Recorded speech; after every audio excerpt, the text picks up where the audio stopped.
Okay, there will be you can see the recording notification, Raveen. Okay, okay.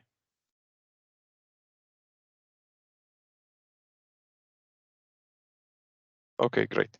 So as I will mention, okay, this is the first webinar series of focused on integrity with the SPWLA Iraq. And just for the recording, myself, I'm Mazin Hinari, a senior petrophysicist from Iraq, and our presenter is Mr. Raveen from TGT company. Thanks again for their efforts. I will just make a quick presentation. Let's start this one. So I will share. I believe this is the right page. Can you see my presentation? Hello? Yes, very clear. Okay, very clear. Yes. Okay. Okay, thank you. So, as I was mentioning, okay, for SPWLA Iraq, our focus with this year will focus on integrity. It's mean like mostly like MFC tools, cameras, the software that deal with this tool, okay, and we'll have like some great company that will help us to achieve this one. Mainly right now, the plan for 2023, okay, we'll have like 80 presentations, mostly, or maybe it will increase all over the route. We'll get support from TGT, EVCAM, GeoActive, Kappa, and scientific drilling. This will be a combination between tools theory and also a software theory. Okay, we'll start with TGT about like this is the today lecture. It is seal integrity, and I'm really encourage everybody to join SPWLA Iraq to get benefit of the membership. Okay, like recording, access, certification. Also, it will be access to the mother SPWLA, like Petrophysicist Journal, and many other like they have some kind of recorded too many recorded lectures and courses. Okay.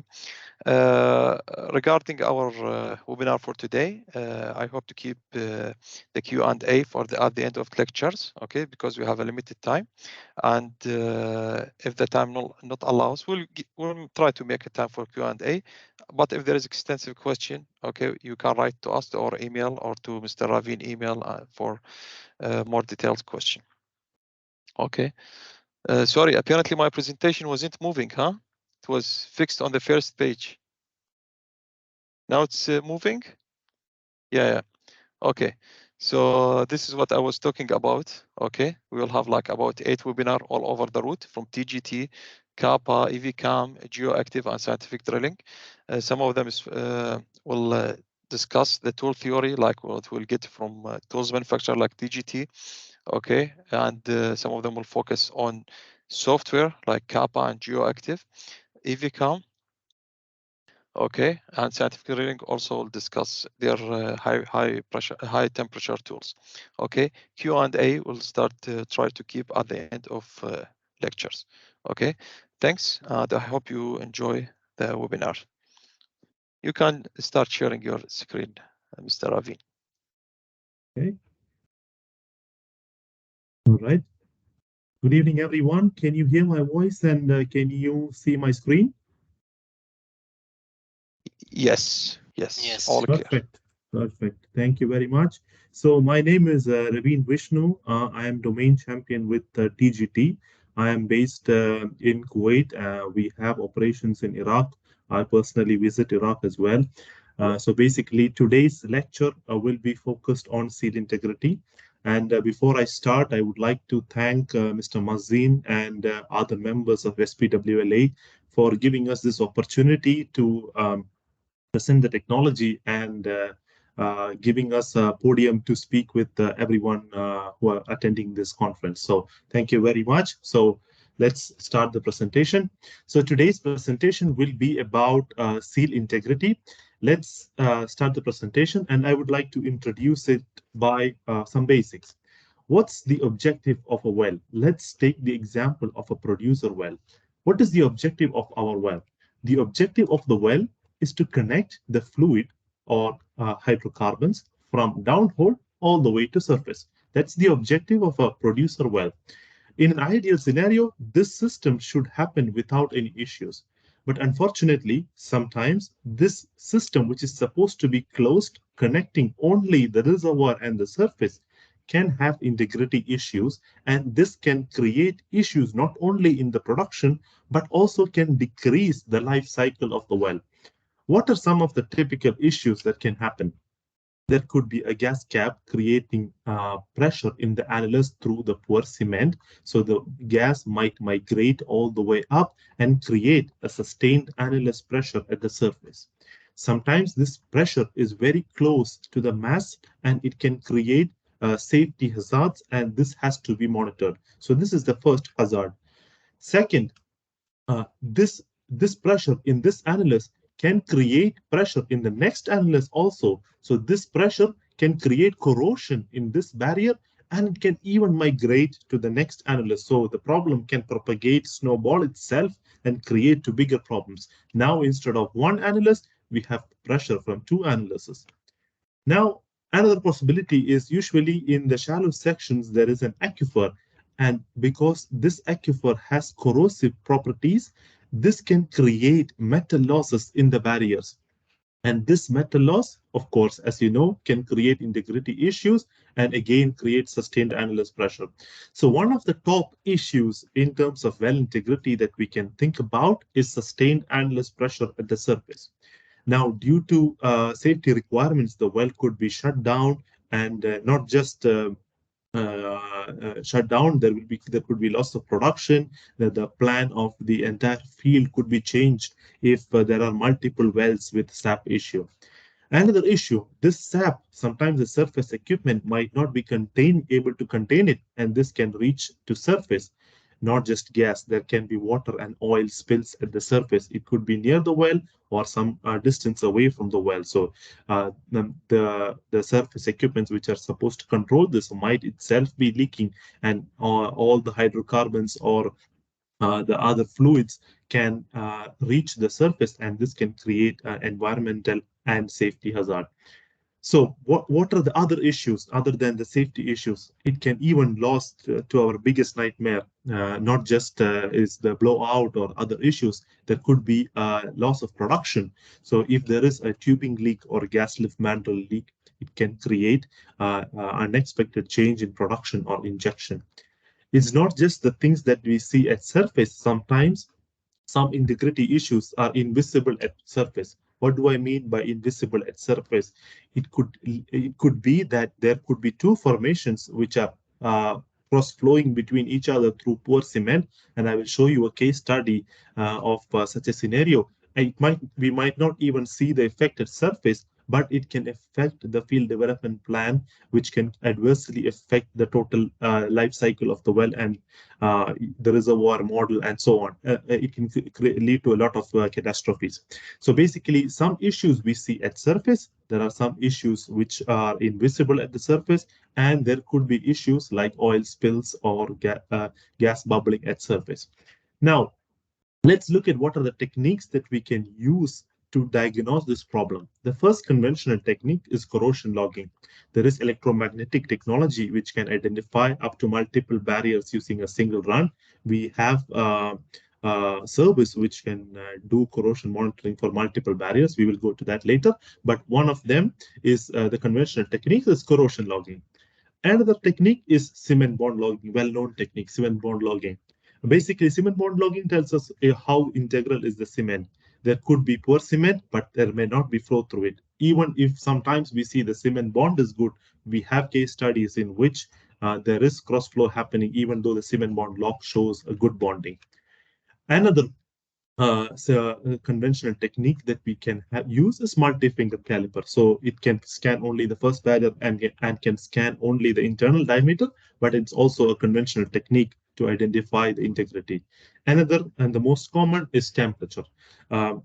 People believe temperature is the answer to all the questions. Temperature is a very important tool to identify the integrity issues, but temperature itself will not give the 100% answer. Now, the next other common technique is pressure test. We can identify a leak point, for example, in the tubing using pressure test. So pressure test. So these are the conventional techniques that we have in our book to identify well integrity issues. What is the other technique that we have? Why we have to look beyond the conventional techniques? As you've seen in the introduction slide, almost all the issues are happening beyond the barrier. So the behind casing channeling, the aquifer corrosion, all the flow is happening beyond the barrier. And it's important for us to see beyond the barrier to see what is the cause and what is the issue. So this is why we have introduced through barrier diagnostics to understand the effects that are happening beyond the barrier. And we have to look beyond the conventional techniques to understand what is actually happening in the well.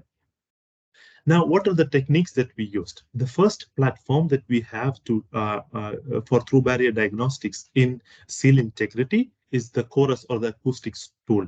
So basically, it's a hydrophone. It's listening to any flow activity happening in the wellbore. So it has a scanning radius of up to 3 to 5 meters, and any flow activity happening in the range of 3 to 5 meters, the acoustic sensor will catch the flow activity and it will record this noise activity. So it basically, in a single sentence, we can summarize that it senses the fluid movement. The next platform we have is our conventional temperature and pressure, which helps for flow characterization and identify communication between multiple layers. So these are the two major platforms that we use to come to a final conclusion about what's actually happening in the well. So let me take you through some of the typical responses, how the chorus platform looks like in various scenarios. So let's take the first scenario. So this is a typical scenario in which there is no flow at all. So from left to right, we have the depth panel. We have the well sketch. You can see two casings and the cement. Here we have visualized how the chorus would look like. So from left to right is the frequency increasing. This is one of the main aspects of the noise signal is the frequency. And the second is the amplitude of noise or how loud the noise is. Now, the frequency of the noise will depend upon the flow path in which the flow is happening. So higher the flow path, lower the frequency. So in case where there is a no flow, of course, we will have a white panel. There is no flow activity, which generates the acoustic signal. So what we will see is a white panel. Let's look at the case in which there is only borehole flow. That means there is only flow happening through the borehole.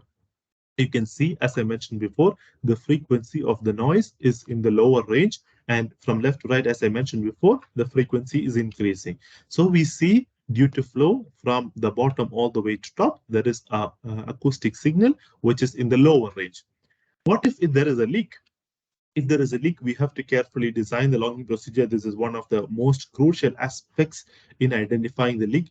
I will show you a typical logging procedure of how it looks like for leak detection, but how the leak detection noise would look like.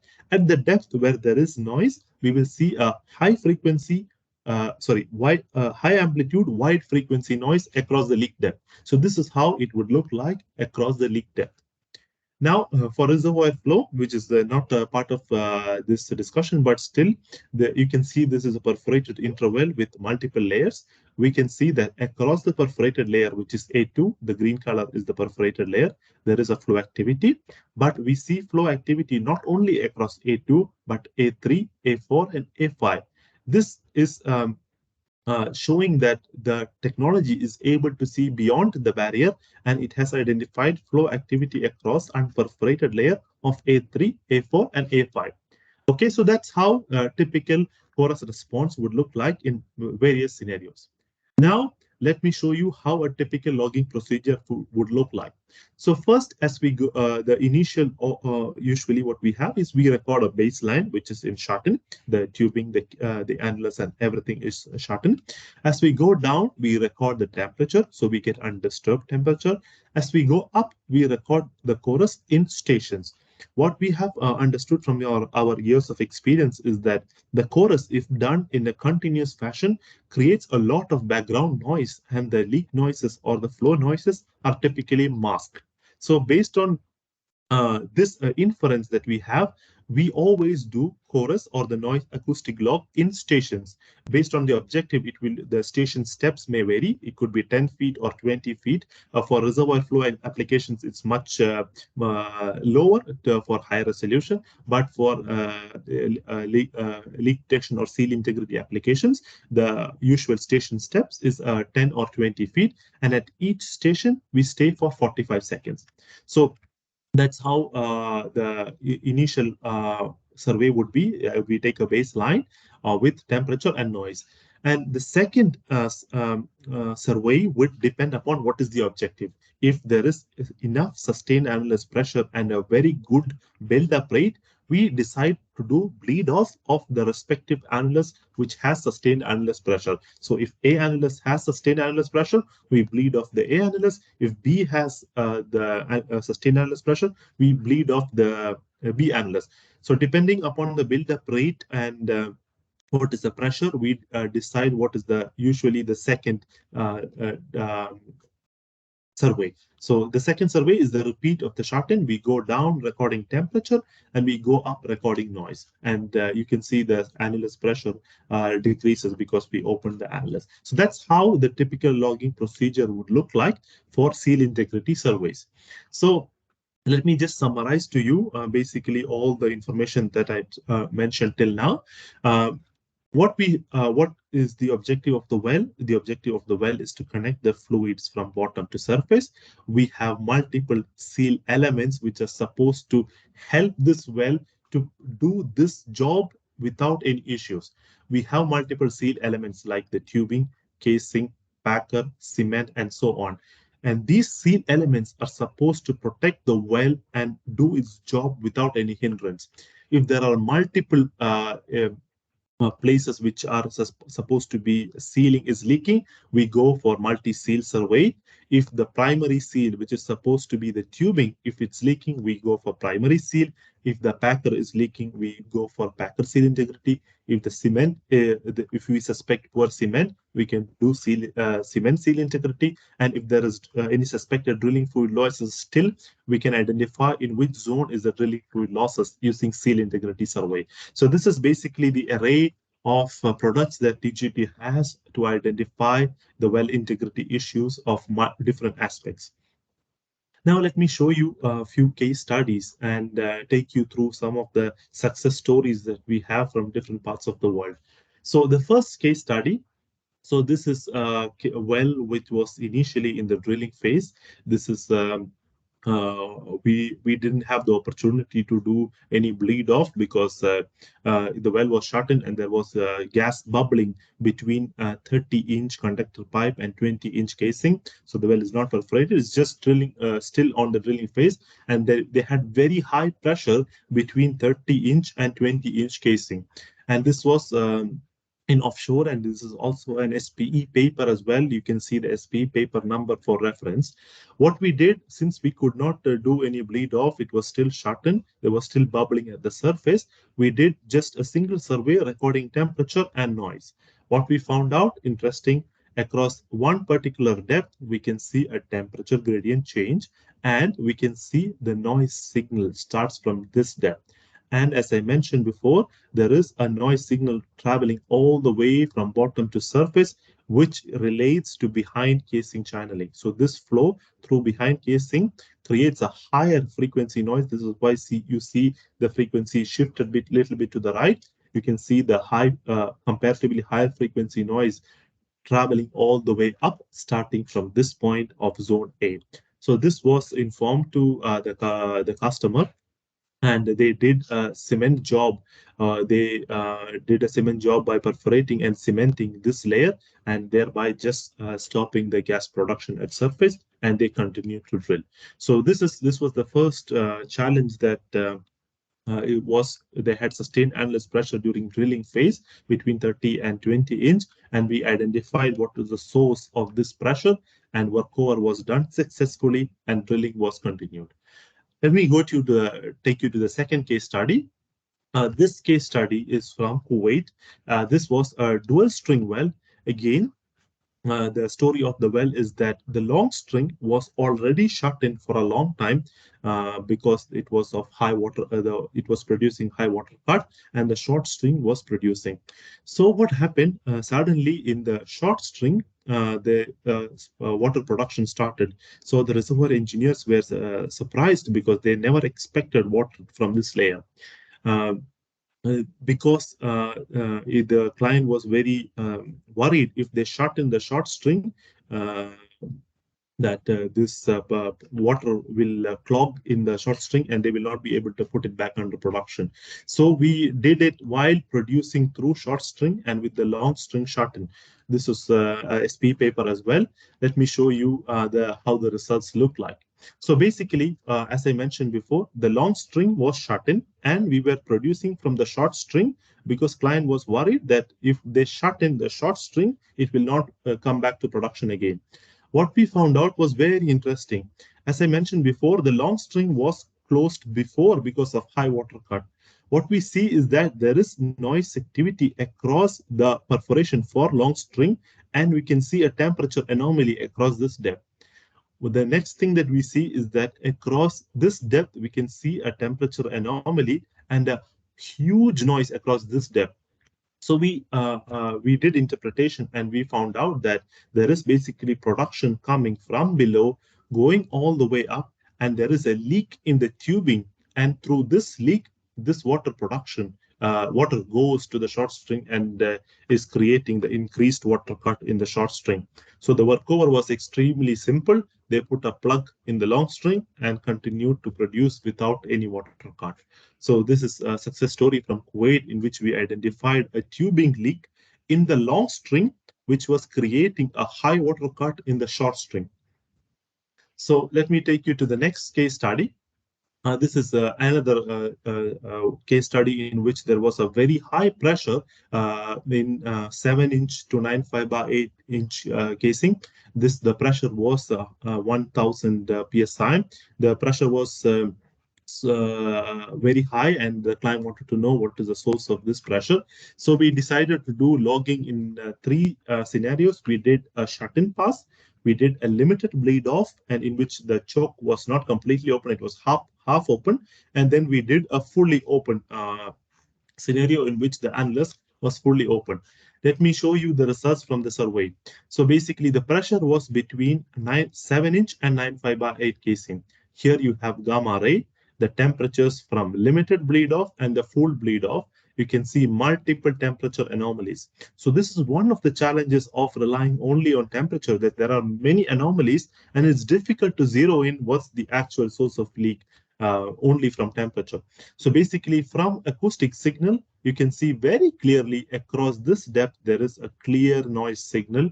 And during full bleed off, when we fully opened it, there is an increased amplitude of noise across the same leak depth, because now we created more delta P. This has created more louder noise. So basically we found out from CCL that this is a collar, and we found out this is a collar leak, and this collar leak was fixed. So basically you can read the full story of this well from this SPE case. This is an SPE paper as well. You can see the SPE paper number here.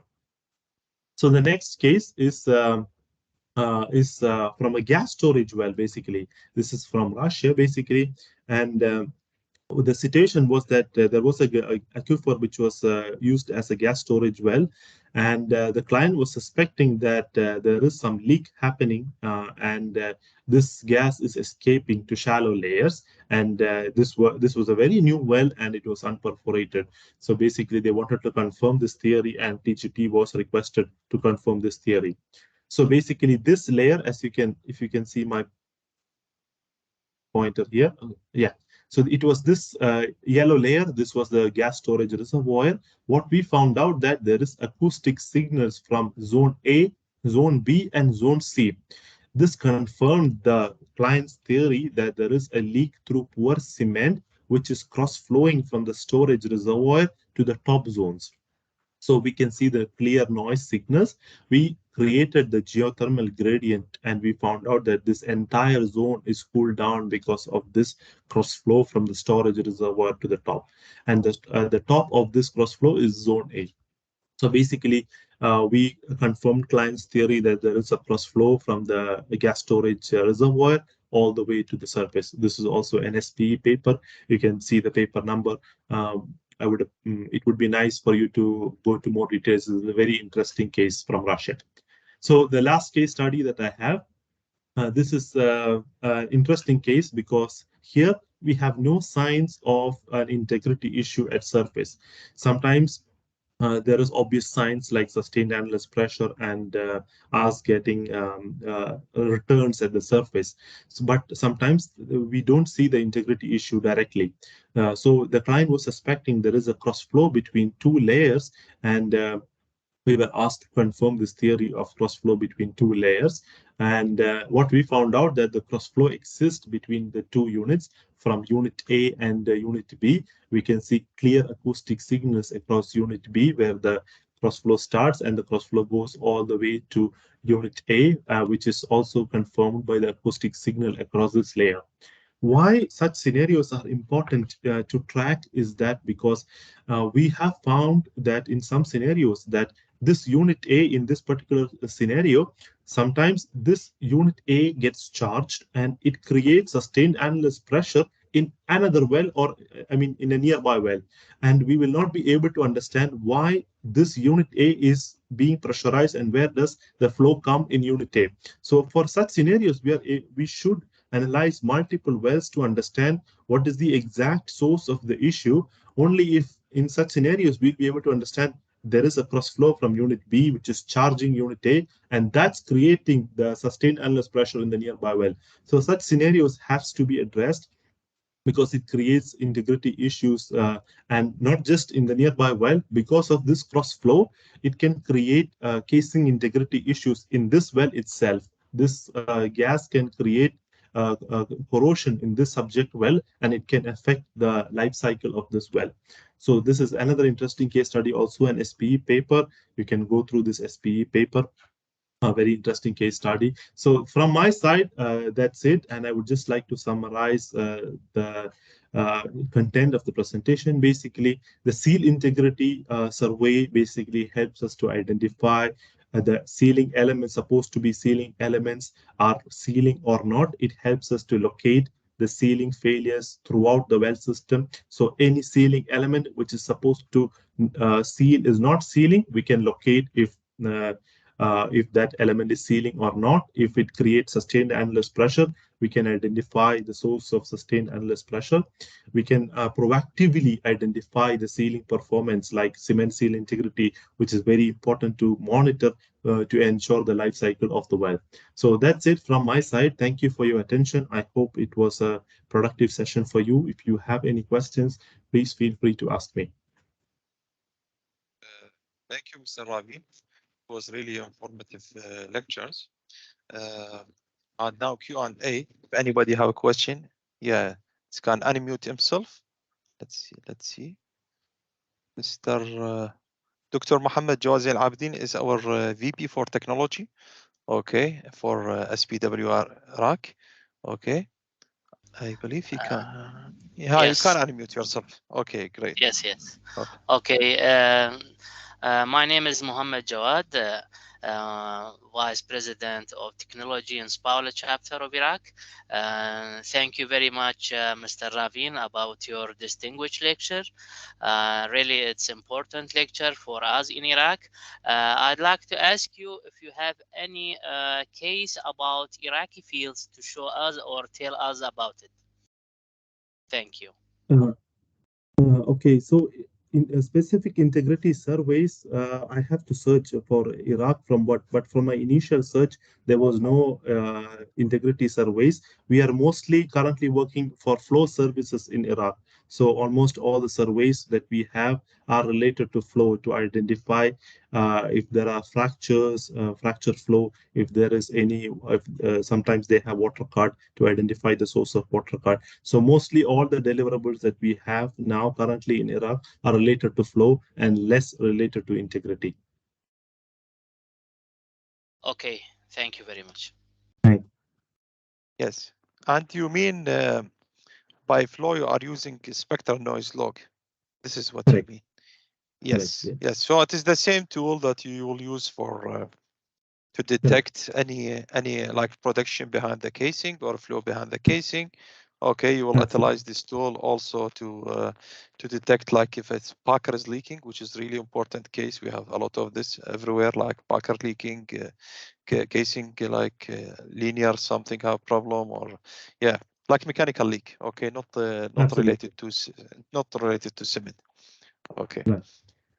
So if there is any other question, okay. So if there is no further question, okay, the lecture was informative, okay, and we'll send this video to all participants, okay, to make sure like everybody, if somebody couldn't attend, okay, unfortunately, Jennifer couldn't attend. Maybe she's in US symposium for SPWLA, as far as I understand. And we will have another meeting. Just let's share the agenda again. Okay.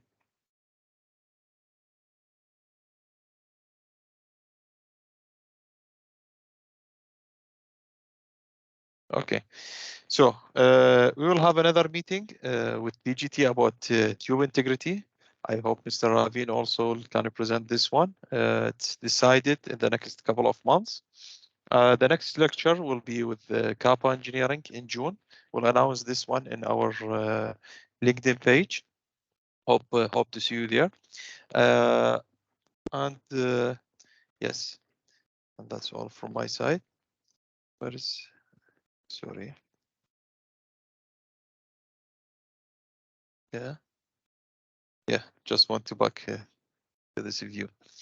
Okay, and just the final question from my side. Like, if somebody want this SPE paper, he can contact you to get some of them. Is it possible? Sure, absolutely, absolutely. Okay, okay, that's be great. So my regards for your time, Mr. Raveen. Okay, and my Thank you. appreciation to TGT to make this first webinar happen in reality. Okay, have a great day. Thank you very much. Thank And you. by the way, if anybody want a certificate of attendance, this will be like a 60-minute certificate. It's me like one professional development unit. Somebody have PMP or something. This is very useful for him to renew his certificate. Okay, so he can contact us and we will provide him with a certificate. Okay, much appreciated your efforts and my regards. Thank you very much. Okay, bye bye everybody.